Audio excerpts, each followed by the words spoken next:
I'm pretty sure one of us is going to be murdered by Driver Bob before season 3. Yeah, it's probably a good chance. That should be in my predictions. that should be. That Driver Bob will murder Gene before the finale. Hi, folks. This is Louis Hertham, the original Peter Abernathy. Hell is empty and all the devils are here on the Shat on TV Westworld Podcast with Roger, Gene, and Big D.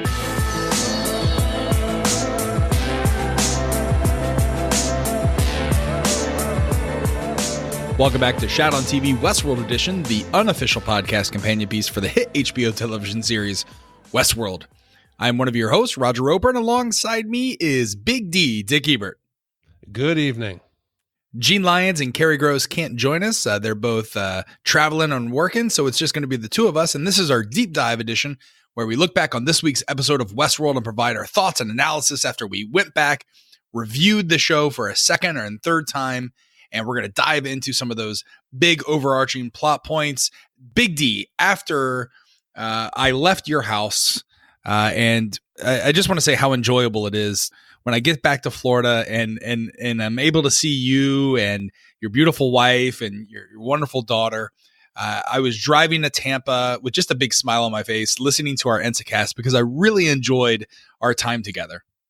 Okay, so here's the test. How old is my daughter? Your daughter is just over 2 years old. Look at you. You see, yeah. we prepped you that day to get the right answer. You usually say she's 4. I think I range between she's 2 and 9. Yeah, well, you see, if you stay with that range, you'll be good. There you go. But yeah, it was nice to have you here. That was the first time that we've recorded an episode that actually aired.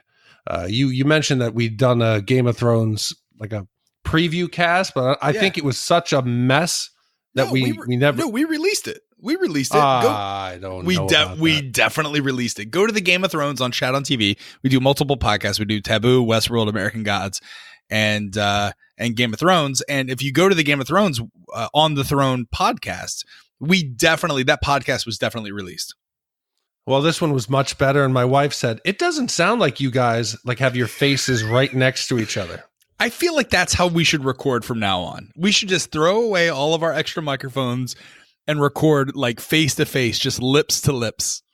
Yeah, people don't realize it. It must be well, this one we did. It was so easy recording, looking at the person, having a natural conversation.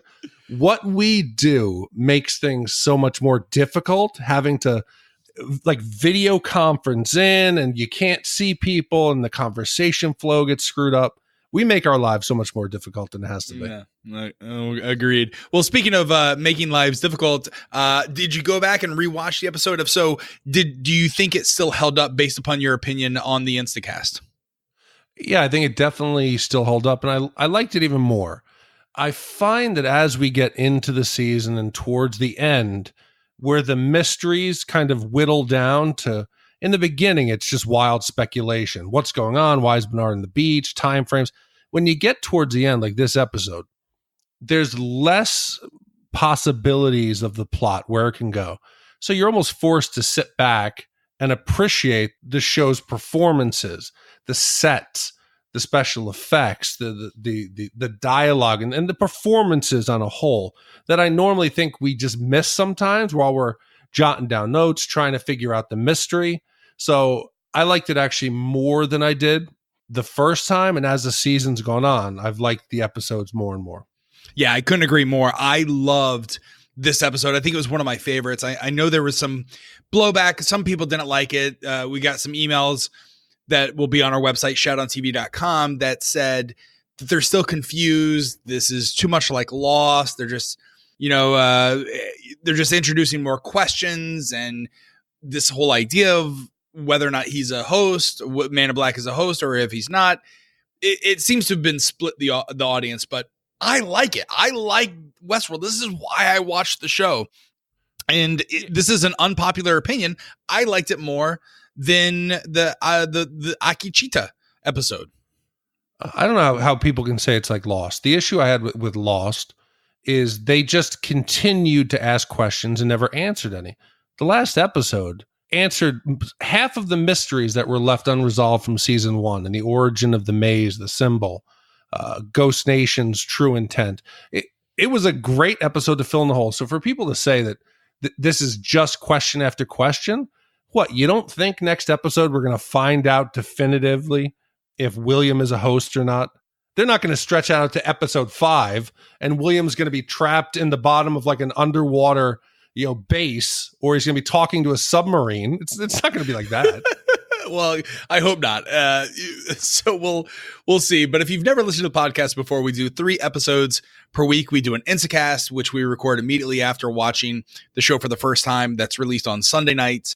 Then we go back into the studio and record our deep dive, which is usually released on Tuesdays. But due to your parents were in town and I was in Tampa for work, we're recording this on a Tuesday, and most likely is going to be released to your podcatcher on Wednesday. So we do apologize for that, but sometimes life gets in the way. And then we do a email read and response episode, which we release on Fridays, called the Westworld Telegraph. So we do 3 episodes a week here at Shat on TV.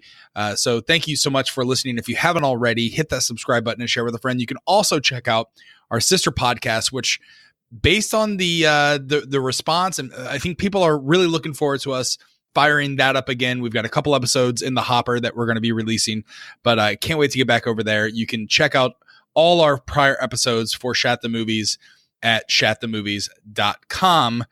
And let me just, and if I can apologize that it's my fault that we're late. My elderly parent, I won't say elderly. My parents are older now. They came in from New York. It was their last night. The night before you would come over, I kicked them off the couch. We watched the episode. We recorded, and in the East, it's late. So I didn't get it out until like 1:30 in the morning. I couldn't do it to them again. So I had to put family first. So I apologize about the late cast. And as far as movies, the people who write in and complain and say that we're pompous, we're arrogant, we're condescending, listen to Shat the Movies. And if you have that same opinion of us, I would be very surprised. You are so upset by this one email that you get with one person that says you're pompous. One person. That's it. You're not pompous. You're not a know-it-all. You're Big D. I love you. Yeah, you just wait. For the end of the season, we have saved up all the mean tweets, emails. So we're going to do an entire episode of just mean things people say about us. All right. Well, in terms of the deep dive, we don't do what other podcasts do, which is go into linear, scene by scene, or plot by plot format.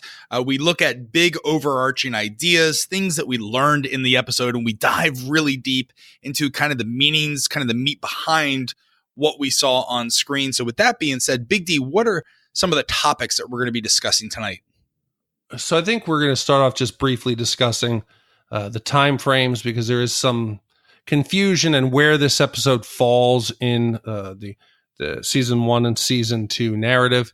Then we're going to talk about some of the things we learned that were interesting in this episode, like the screenshot of William's profile that mentions he's subject 002. So we'll discuss who could be subject 001. The main crux of this episode was the battle, even within William himself, to decide whether he could be a host. Is he real? What's his origin? What's going on there? And there's a theory that has kind of popped up from all the facts that we've come to, so we'll discuss that. And then we're going to also go into some of the research you've done on the literary references from this episode. Is it Plutarch? Plutarch. Thank God I didn't butcher it. So we're going to discuss some of the research you've done there, because he is mentioned several times in the episode. So what that tells us about what's going on with William. Then we're also going to discuss possible ties between Slaughterhouse-Five, Kurt Vonnegut's book, which, if you didn't notice, was in the scene with Juliet, and the Man in Black chooses to hide his profile card there. So some of the ties and similarities between Slaughterhouse-Five and what's going on in this episode and Westworld as a whole. Then, if that isn't enough for you, we're going to try to do... So pompous. You're so pompous. No, I'm just saying, because I'm reading through this list here, and I'm like, God, we're going to do more. We're going to try to do all these things. Ford and Maeve, their interaction and the unlocking of the core permissions. Teddy's death, how it'll affect Dolores. the roads to the forge, and then any last minute predictions we have. So our goal here, and I told you, I said, let's try to get this in an hour and 15 so I can edit it and get it out. We'll do our best. We'll definitely do our best. This is our penultimate deep dive. There's a lot to unpack here. So let's just dive right in. So the first thing that we always talk about when we do the deep dive is the episode title that usually gives us an insight into the meaning behind the episode. This week's episode was entitled Vanishing Point. Big D, what is Vanishing Point? What does this mean? It is the point in an image where two parallel lines appear to merge into one to the distance. And an example of that is if you're looking at like a photo of railroad tracks. You can see the distance between the tracks as they run parallel, but at some point in the distance, they appear to merge into one. But also, this is a technique that's used to help two-dimensional art appear in a third dimension and make something that's superficially flat appear to have more depth. And then the third, more abstract use of the term vanishing point is obviously the point at which something disappears or ceases to exist. So the title could mean one of two things. It is the relationship of giving a host a backstory and making them seem like they're alive and they're a fully vetted 3D person. And that's the characters that we're questioning. Is William real? Is he a host? Is he a two-dimensional creation? Or is it also the point where either William's personality, the host or human, disappears? Could it also mean, so you mentioned that it's a point in which something disappears or ceases to exist. There's a couple of deaths in this episode. Number one, Gremily, the death of Emily. I previewed, or I brought up the theory that maybe Emily was a host. That was quickly shot down by people tweeting at me with the interview by the actress Katja Hebers, who in the Vanity Fair article did confirm that her character Emily is dead. So she has ceased to exist. Also, Teddy is dead. He has ceased to exist, and possibly Maeve is on her deathbed. And then we also end with the Man in Black looking at his arm, cutting it open. I don't think he's dead. I don't think he's ceasing to exist, but maybe his humanity is dead. But also, we saw a full-on episode of how Juliet killed herself. So could that also mean vanishing point? You're crazy. I can't believe you're doing this already. You're believing an article that she said she's dead. Mm-hmm. There was also an article last year where Jimmy Simpson said, "Yep, you've seen the last of me." Well, that's you can't believe it. Okay, and then also you're going to take the fact that you think Emily's dead. She took 2 or 3 shots. It looked like the arm, somewhere in the side of the torso. Her father took 4 direct shots to the chest, like his legs, his arms. He's the Terminator. Don't you think his daughter could take these and just shake them off too with a med pack? I don't think it's DNA. I don't think it's in their DNA to just take random shots in the chest. No, I do believe this is real. I do believe that she is dead, because if they do this, if they pull this maneuver, then it's really truly going to be like a John Locke situation from Lost, where, no one can die. And this truly is just an island floating in the Pacific somewhere. That's really a placeholder for purgatory. I have to believe that the Man in Black is going to be inspired by the death of his... You're jumping some categories here. This is one of our buckets. Okay, all right. What I'm saying is, I do believe that she's dead, and that has to be motivation for the Man in Black. Nobody wants to spend Father's Day shooting and killing their daughter. You wanted to cut your own daughter's head open to make sure she wasn't a host. No, if I shot her and I had questions, I'd want a definitive answer. All right. Well, a lot of people were also confused by that death of Emily and whether or not she was truly dead. There's a lot of debate on that on our social media feed.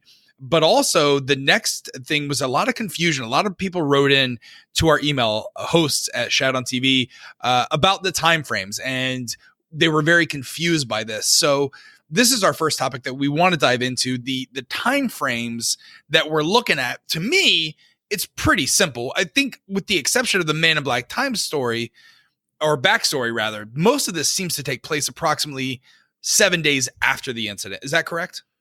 Yeah, and I finally found this photo today, and I'll put a link to it in the show notes. That It's a chronological order of the sequence of events from season 1 to season 2. And as each episode airs, they plug in the pieces and where they fall into the giant timeline. And it's really helpful. And of course, I found it today. So this is almost the most current events that we are seeing in Westworld before the flood occurs. That's right. So we'll say that episode 8 ended with Emily goes to the Ghost Nation camp. She takes William away. QA discovers Maeve's code and the anomaly in the Mesa. Then Akecheta promises Maeve in the mesh network that they'll protect the daughter. That feeds right into the occurrences of Emily bringing William to the rally point, down to William killing the QA employees. And it follows progressively, mixed in with some smattering of occurrences in the past prior to the season 1 introduction of Man in Black in the park. Yeah, so the Man in Black backstory occurs approximately 1 year before the events in season 1. So everything that we're seeing from Man in Black backstory with he and Juliet and Emily and the scene of him at his gala that's being thrown for him, his interaction with Dr. Ford at the bar, all of that occurs approximately 1 year before the events that happened in season 1. All the other things that are happening in the park, that's maybe 3 to 4 days before the Strand QA team lands on the beach. They find it's 11 days. 11 That's days. about 11 days, right? So this is a few days before that. We're saying about in between 7 and 11 days. Right, and the way we can place the flashback scenes is the Man in Black, William, when he's in the park, he mentioned his wife had killed herself or had an accident with the pills a year earlier. Right. And that is the time he's in the park, his final visit, and that is the events of season 1. Yeah. You can follow or you can see, and the link comes from at Kim R. Renfro. That's her Twitter handle. You can see this. I think it's theinsider.com. Yeah, that's exactly what I use. Yep. Yeah, we will post the link in the show notes as well as on our social media feeds. But this is the most comprehensive, up-to-date timeline. She's been doing this all season. So big shout out to Kim R. Renfro. And I know a lot of our fans also follow her and have used this timeline as well for their cheat sheets. So great job there. So that's the time frames that we're looking at. Now switching that to the screenshot that we saw when Juliet pulls out the profile card that Dr. Ford handed William at the gala at the bar, and she turns it on her little Westworld iPad device, and it shows the profile, and it's also showing some memories of the Man in Black while he's at Westworld. Up at the top left-hand corner, it shows subject 002. A lot of chatter and a lot of questions and a lot of theories around who was subject 1. It's like the usual suspects here, right? If you were to line up a group of individuals and put them on, what do they call it when you do a lineup? What's the backdrop of that in a police? I think it's called a lineup. A police lineup. Okay, yeah, police lineup. I would put in there Daddy Delos. I'd put in there Bernard. And I put in there Logan. Is there anyone else that you think would be a possible subject 001? We have to assume that the subject number means this is the first park guest that they're scanning for their immortality project. Right. So if that's the case, it's too obvious. I feel that it would be Daddy Delos. I'm leaning towards the reveal would be the first Delos family member that was interested in the park. Because if you were going to set up your pitch to make it as strong as possible, I think Logan's got to be 001. So, okay. But what about Bernard? Bernard was forged in the likeness of Arnold, and it was Dr. Ford's pet project. And Arnold, it seems to have been the first successful transference of. No, but he's not a transference because Dr. Ford mentions that he's a creation.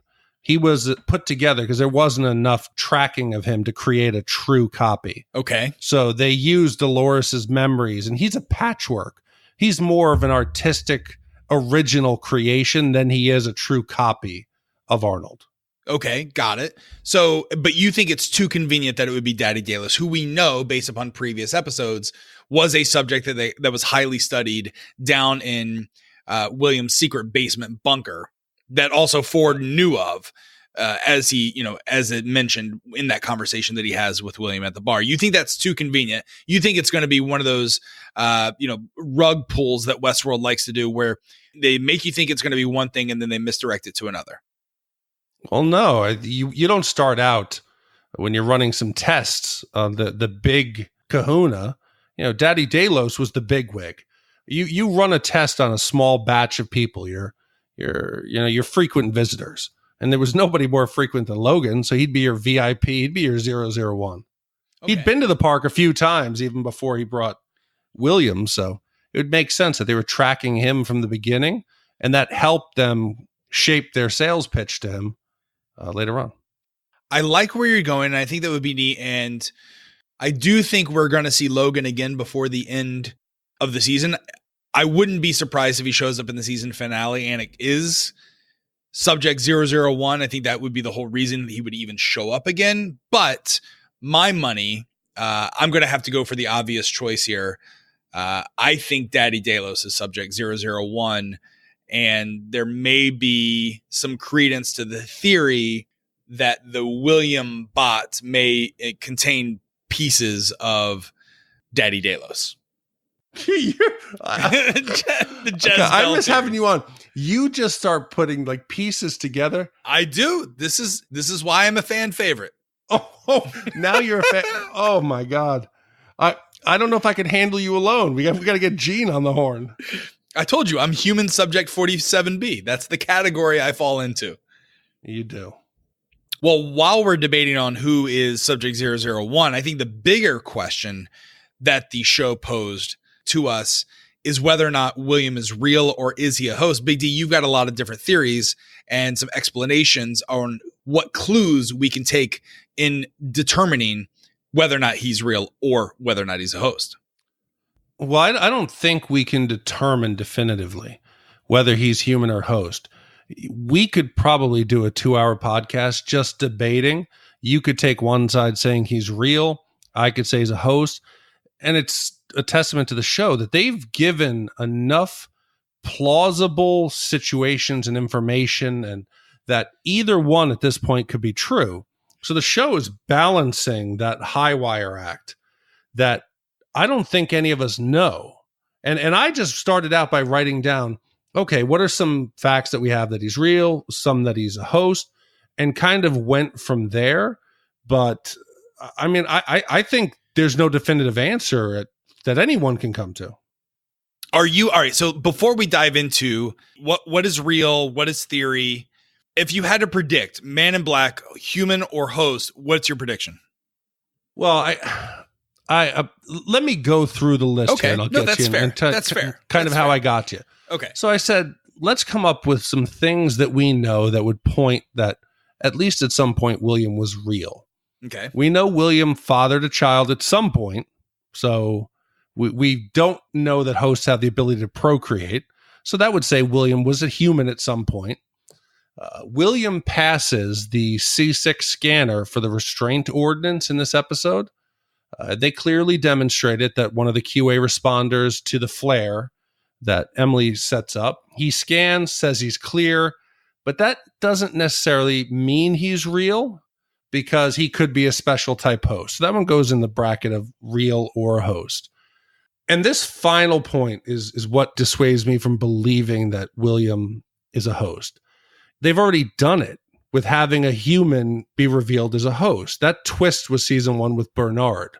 While it's possible that the show would pull this reveal twice, I think it would be viewed as a cop-out. It would be something cheesy that they go back to the well. So I don't think they could have this reveal be, oh, the person you thought was human was a host after all, when they just did it. Okay, well, let me offer up some points that were revealed in this episode. Number one, his profile, the 47B, is a rare occurrence that showcases the Man in Black is prone to delusions. He's not sure what's real, not sure what's not. He constantly feels like someone is after him, which would lead credence to he's a human that thinks he's a host.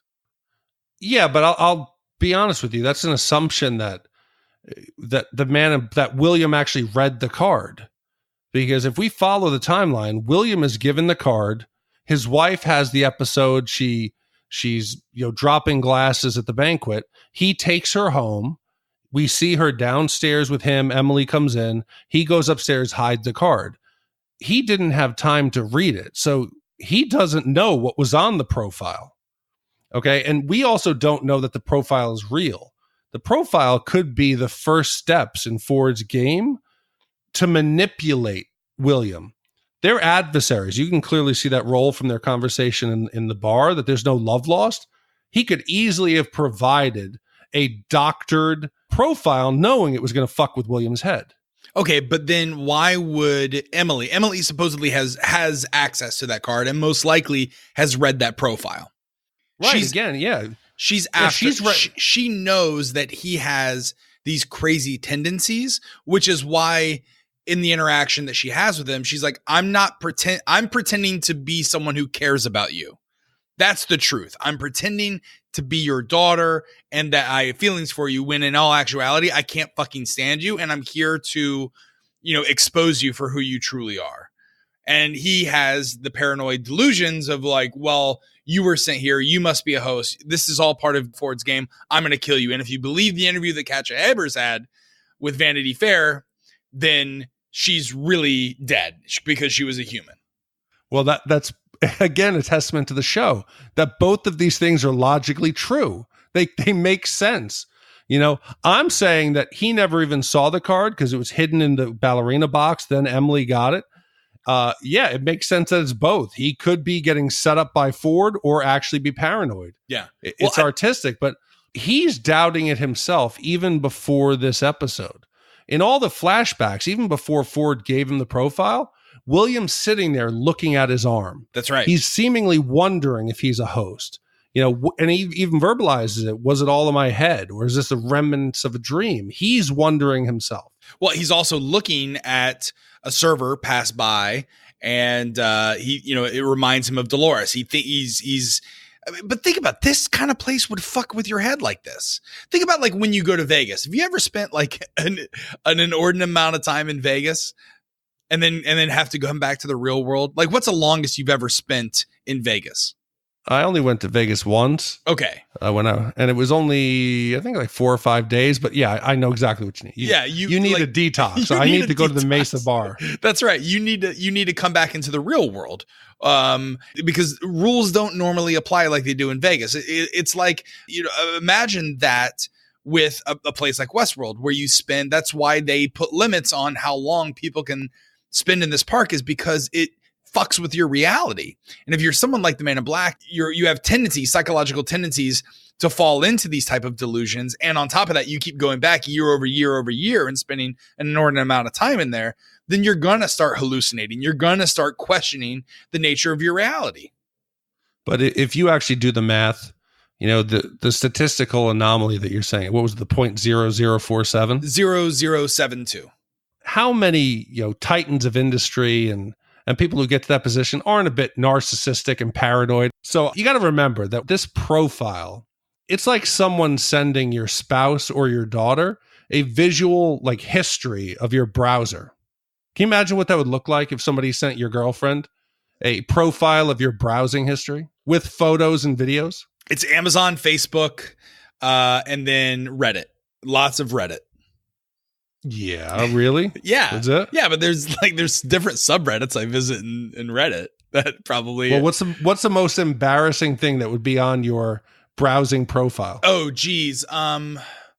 So there's some. Be honest. There's some different subreddits in there. You know what it is? I really love green text stories from 4chan. Like, I don't like to go on 4chan, but the green text. There's no Hold on, you're not going to be embarrassed about 4chan. Is there no pornography? Yeah, I'm not embarrassed by 4chan. I'm more embarrassed by like me looking like people think like 4chan people who are like, they're crazy. Everyone watches pornography. That's like middle school conversations when, people are like, you masturbate. Of course, everyone masturbates. Everyone looks at pornography, but no one looks at these 4chan green tech stories. They're crazy. They're bonkers. And like, I think they're hilarious. So but what categories on Pornhub would you prefer? Like normal, like homemade amateur stuff. Like it's not very, I'm not babysitter. No, not babysitter. No, I don't. I never had a babysitter. Like I don't. That Latina. Occasionally, like I'm attracted to exotic women, but I don't search that out as a category. Bi-curious. No bi-curious. I may do like some group stuff, but never like, I mean, how everyone's already now everyone knows my browser search history.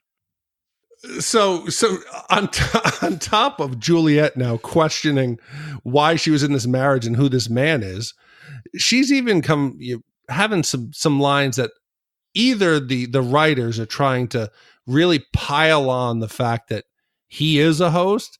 She's saying, is it real? Are you real? Did you ever love me? Tell me one true thing. And warning him, if you keep pretending, you're not going to remember who you are. The show is either trying to really, really heavily influence us to think he's a host, or he is. Okay.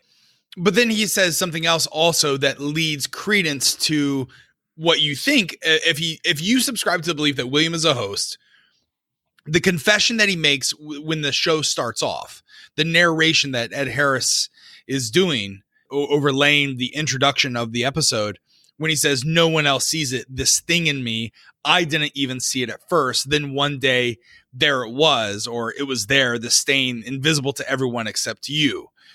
You're the only one. And for that, I'm truly sorry, because everything you feel is true. I don't belong to you or this world. I belong to another world I always have.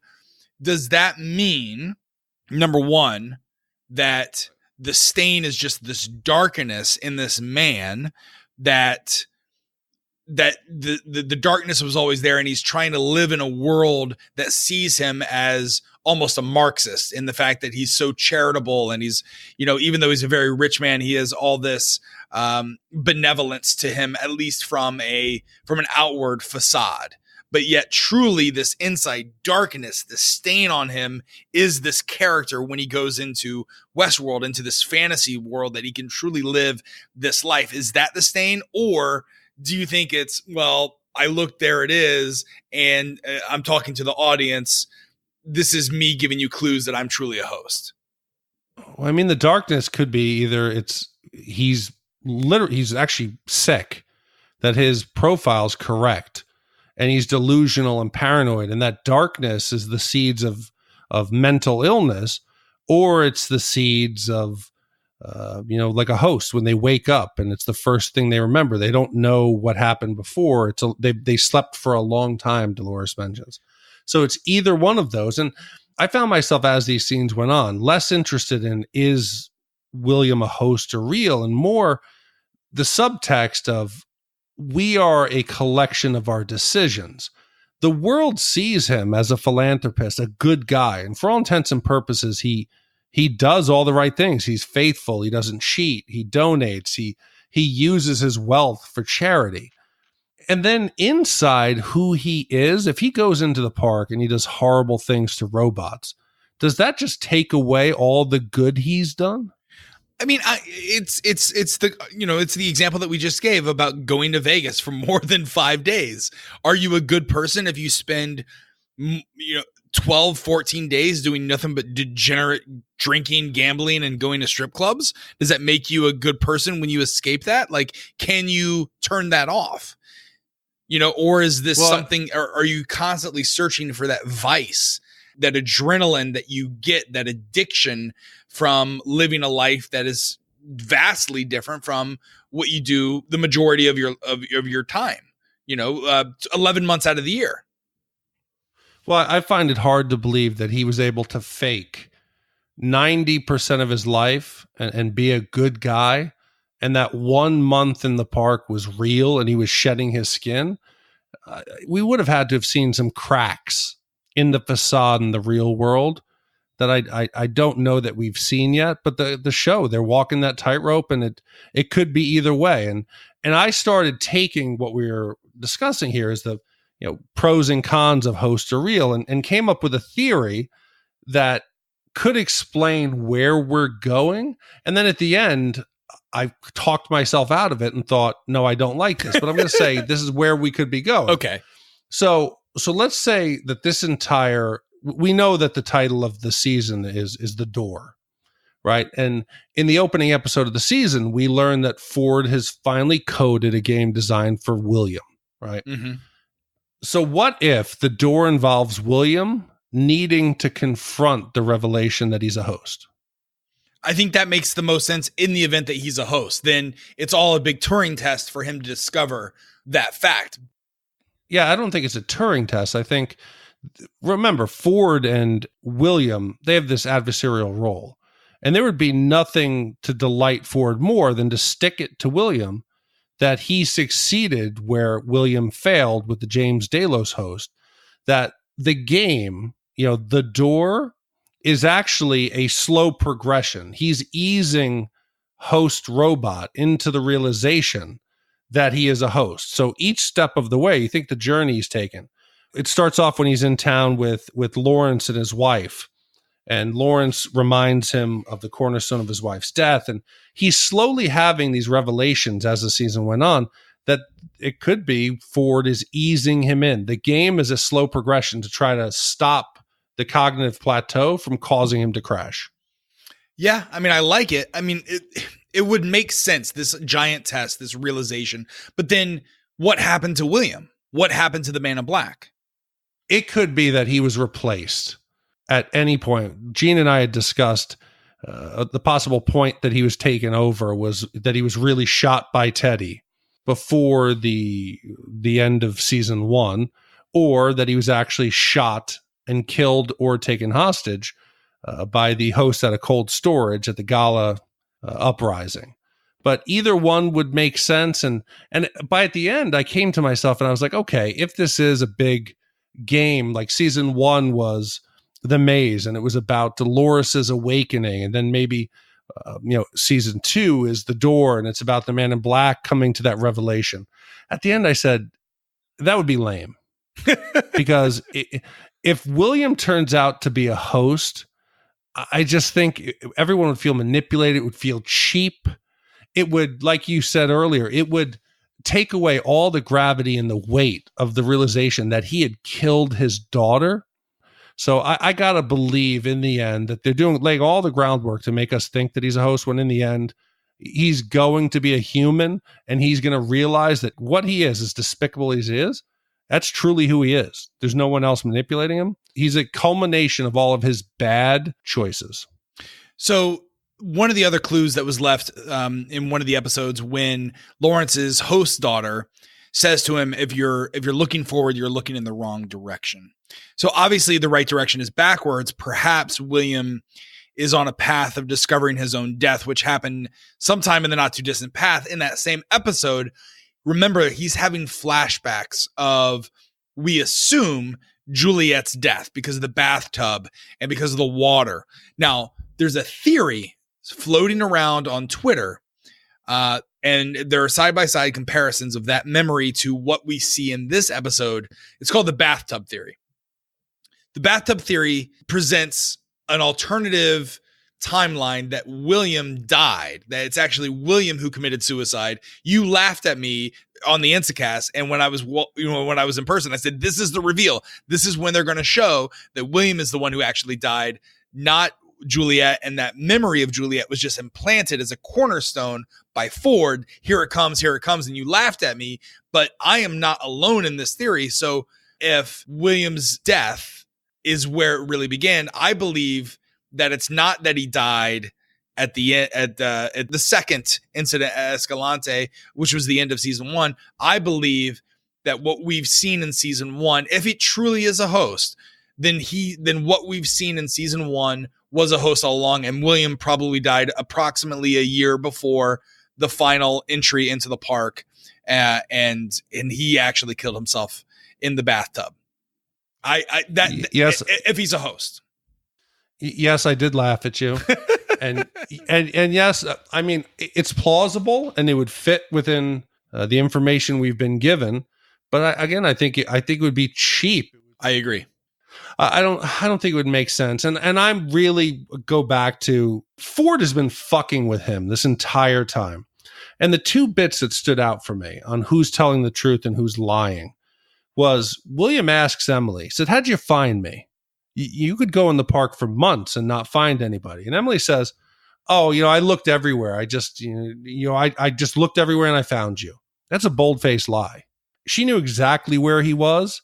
And then the common vernacular that's used in almost two subsequent scenes. Ford is in the bar talking with William, and they're sparring verbally over the projects in the park. And Ford is alluding to if people knew about your secret project, and he calls it your little project. In the following scene where William is being nursed back to health by Emily, she also uses the exact term your little project.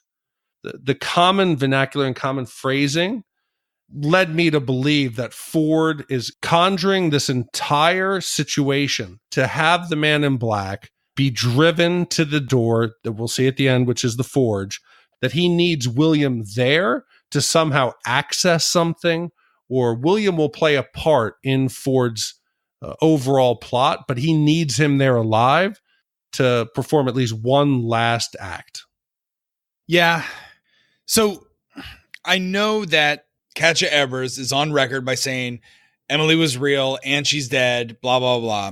But there could be a chance that maybe Man in Black wasn't delusional. Maybe all of this is part of Ford's master plan to drive him towards that final task. Or maybe I'm just also a category 47B personality, and I am looking for these type of clues that really aren't there. No, I think it's perfectly within Ford's his typical actions is to manipulate and drive people and fuck with their heads.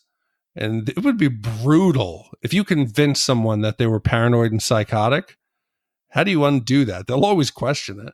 Yeah. I mean, but you said there's common language that you call it your little project. The fact that they got their facts wrong about experiences in the park. I mean, all of this is starting to add up at least to point to one of them is a host. One of them is going, or it could just be Lisa and Nolan just fucking with our heads. So I don't know. At the end of the day, if you had to put money down, if you were in Vegas and you had to put money down on whether or not William was a host, what say you? I think he's a human who is being manipulated by Ford to go to the door and to fulfill some last action needed to culminate Ford's master plan.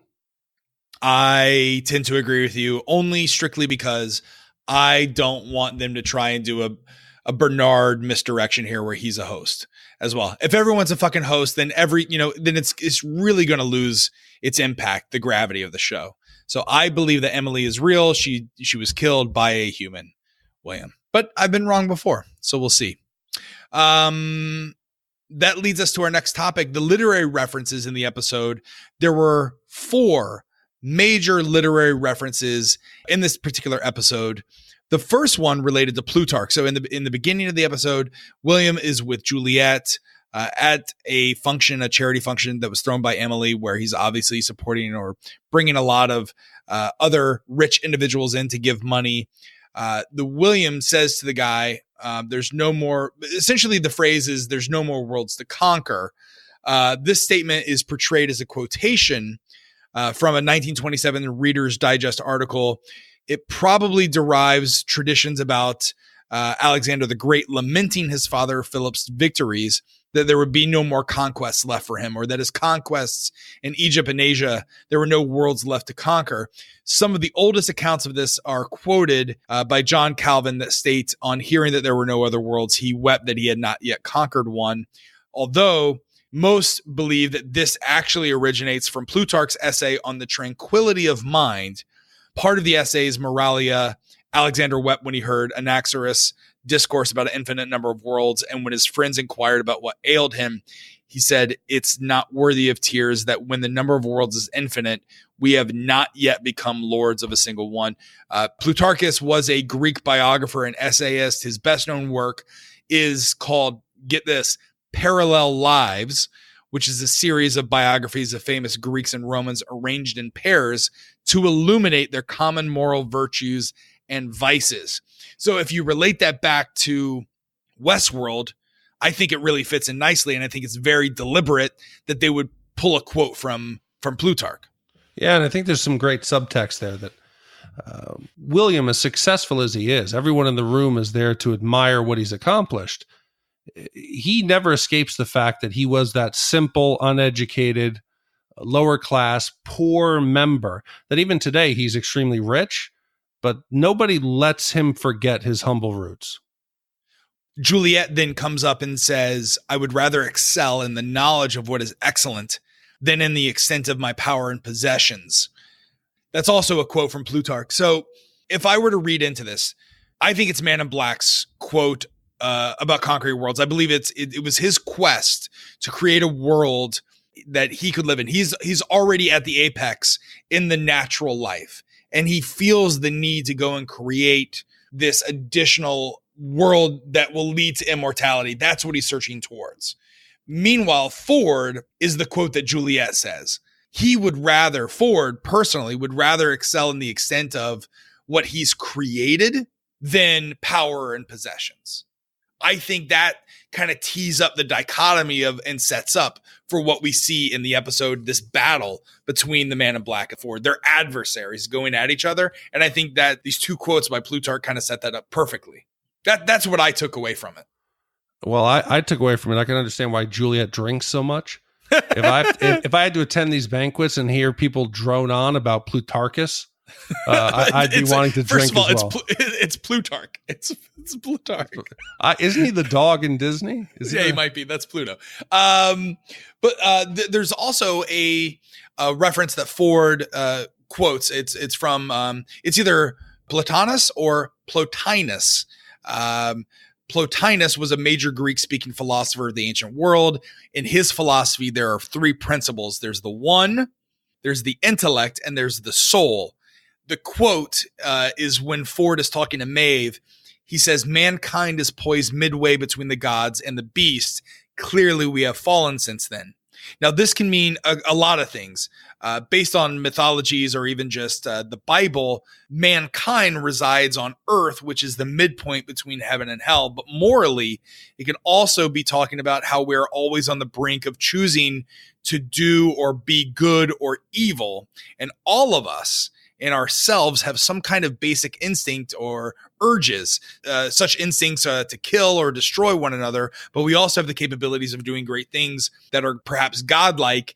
I think implies that either side, the beast or the godlike creature, is inherent within every one of us, and there perhaps is a choice. So when he's talking that, when he's saying that to Maeve, I think the choice that she's making is whether or not to really be a human to protect her daughter, and that's why she's his favorite. No, I think it's more simple than that. I read it as he's stating that humans have lost their way. Okay. That they started, they were midway between the gods, and that they've devolved. That as they attained knowledge and power, that they lost their way, and that's why he has infused all of the hosts with a bit of his feelings on humans, and he doesn't have too high of a thought of humans as a whole, and it makes sense on why he would side with the artificial intelligent and the host in a battle against man for survival. I like it. I think that makes more sense now that you just say it. Well, the third literary reference, we had to get some help from our audience here. I mentioned on the Instacast that Tim Shell was a biblical reference, but actually it's from Steinbeck.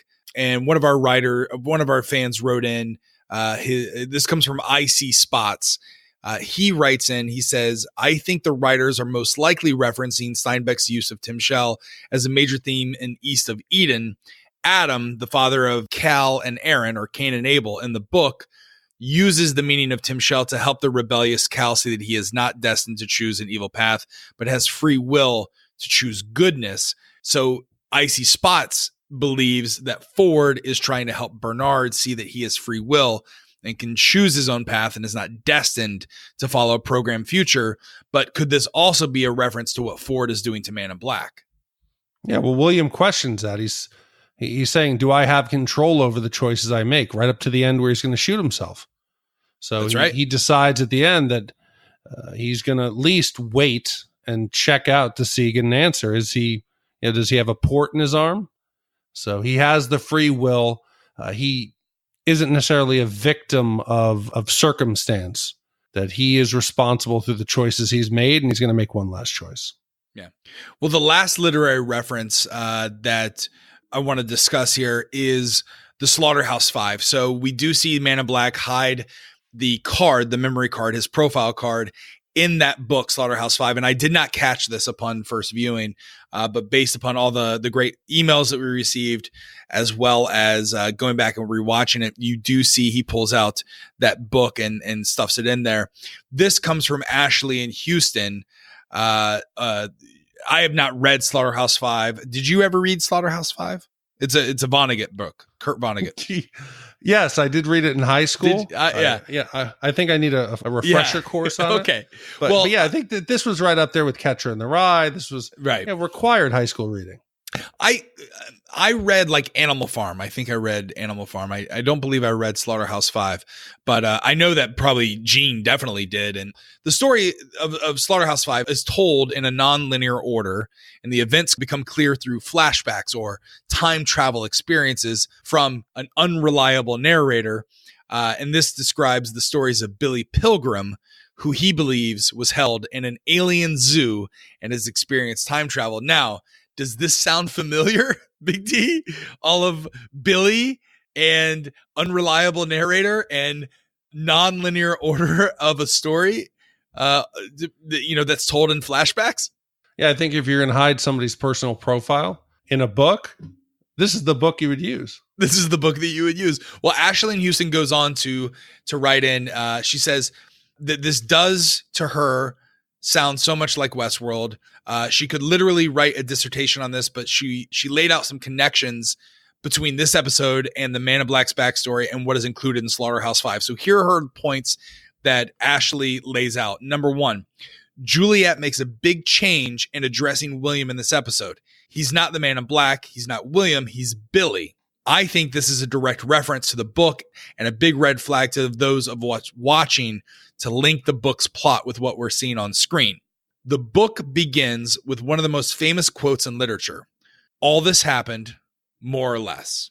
So that big admittance from the start lets us know that Billy Pilgrim's story is not going to be a traditional one or one that it's easy to follow. The same can be said for the Man in Black or William. So much of what he's going through is convoluted and unreliable. And if you look at the very end, he's cutting into his arm. Even William himself is unsure of what is real. Billy Pilgrim in Slaughterhouse-5 is the same. In one of the most fun interludes in the book, Billy Pilgrim is basically held in an alien zoo on an alien planet. There he is kept in a see-through geodome where he's watched 24/7, and there fallen loves with a woman who he is intended to mate with while there. While Westworld is not quite that weird, it is still a place where everything is watched and recorded and taken down. So like on Tralfamadore, they record all the guests or slaves' interactions, and this is yet another connection between our William and Billy. And I think this, I really like this, because if you look at Westworld as a geodome analogy, and the fact that he falls in love with Dolores, I think the parallels are pretty concrete here. Did she say it's not that weird? Weren't they watching poor James Delos ride his exercise bike and then whack off? Yeah. In that observation tank? Yeah, definitely. Yeah, it's kind of weird to me. Well, the last point she makes here is that Billy Pilgrim in the book is disgruntled because he knows he will die. He's seen and re-seen his death, so he views death and life in a way that most humans don't, fatalistically almost. The same can be said of our William or Man in Black. Take this quote, for instance, from Slaughterhouse-5. it is just an illusion here on Earth that one moment follows another one, like beads on a string, and that once a moment is gone, it is gone forever. So could anything speak more to then what the Man in Black would do with the data in the Forge? So these are just some of the few connections that could be made. Billy Pilgrim's story is left for interpretation about what happened and what didn't. Did he really travel in time, or was he an alien prisoner? Who knows? None of it matters in the end.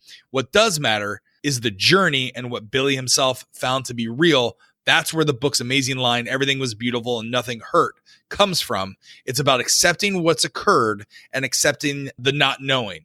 So will our William reach that point? Will we be left without answers and be meant to be and be okay with that? She supposes that only time will tell. Next week will end the season, and as Vonnegut writes, and so it goes. I really love Ashley. Thank you so much for writing in. For two people who haven't read the book or haven't read the book since high school, I found the parallels between Slaughterhouse-5 and what we're seeing in Westworld, especially as it relates to the Man in Black, pretty amazing. Yeah, I think it goes, again, to show the detail that the showrunners put into the production and planning ahead and finding parallels and materials, whether it be song, book, poetry. It's amazing what the show does. Yeah. Well, switching gears from Man in Black's backstory to Ford and Maeve's interaction, we see that Maeve is still there on the operating table. She's got, all of her wounds open, and Bernard is led there by Ford and gets up close enough to where Ford can do his Fight Club Tyler Durden thing with her, and he has a conversation where he encourages her to unlock core permissions. So what is going on here, Big D? Well, the strength of this episode really hinges on the performance of the actors, and whether it's Jeffrey Wright, Ed Harris, and in this, Anthony Hopkins, absolutely amazing and riveting, and also Tandy Newton, who even though she doesn't deliver a line, sitting there stoically and tearing up. We've never seen Dr. Ford emotional, and the emotion that is displayed as he's conveying his true feelings for Maeve, and that, you were the one that was, so close to me, and I underestimated you. And that her mission to stay with her child, even though she knew it wasn't her child, was strong enough that Ford wanted to follow that example and stay behind.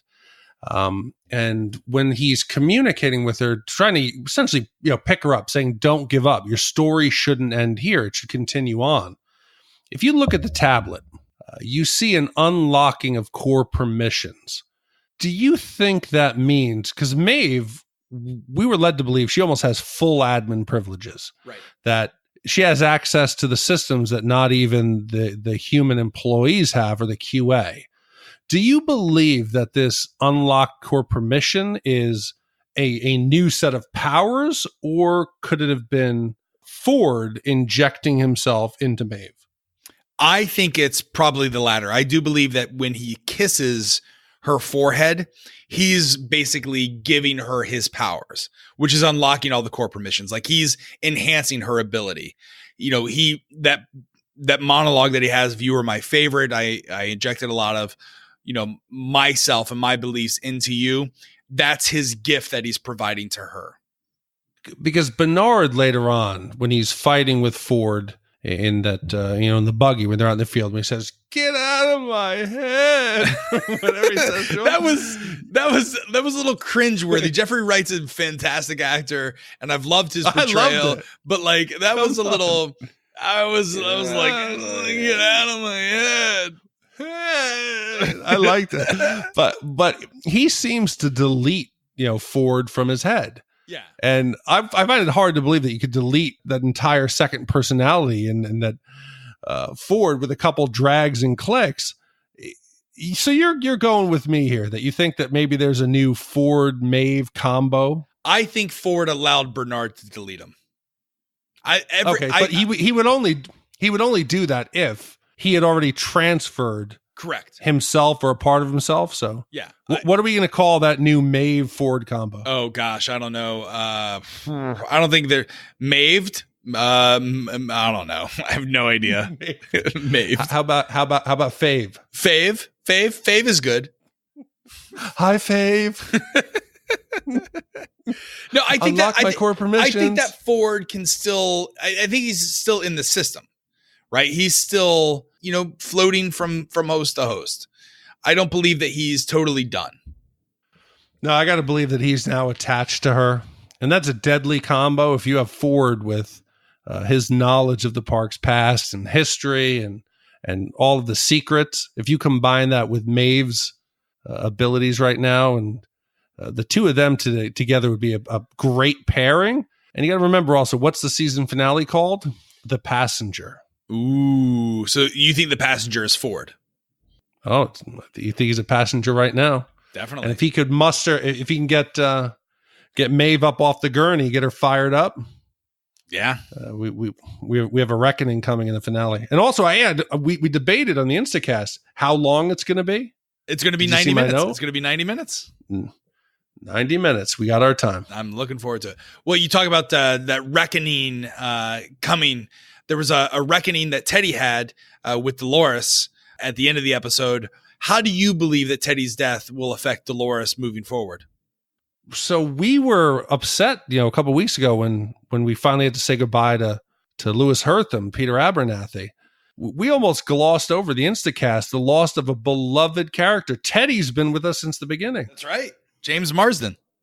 And I think his death will serve as a key moment in the evolution of Dolores, because Dolores, granted, she's had a terrible narrative and she was abused, and she had the longest, roughest road as one of the original hosts, and the narratives they kept getting her into as the rancher's daughter.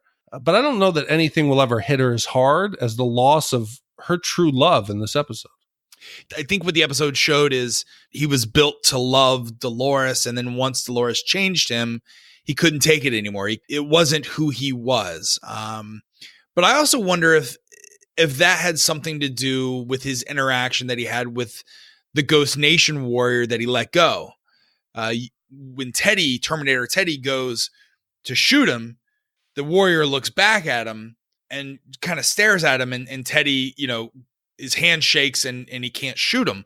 I wonder if that Ghost Nation warrior maybe unlocks some of his power to then show Teddy that, you don't have to do what Dolores is telling you. You can forge your own path. Or maybe this isn't who you want to be. And so that led him to committing suicide, because he knew that he didn't want to keep going if this is what if this is what Dolores is going to tell him to do. That's not who he is. Well, yeah, and that by Dolores changing him in an effort to keep him safe and help him survive, made it so that he couldn't even live with himself. That Teddy chose death, as an alternate exit, because he didn't want to betray who he was. He knew he could never hurt Dolores, that he would always protect her, but he couldn't live with the fact of what Dolores had planned for them. And Dolores, of all of her actions this season, one thing she's never had is an ounce of self-doubt. She has felt that she knows it all. She knows what the secret weapon is. She knows what's out there in the world. She knows what she's going to do. She knows everything.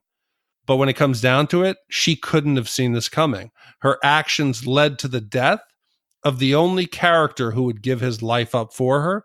And I think that's got to hit her and make her question everything that she's thought.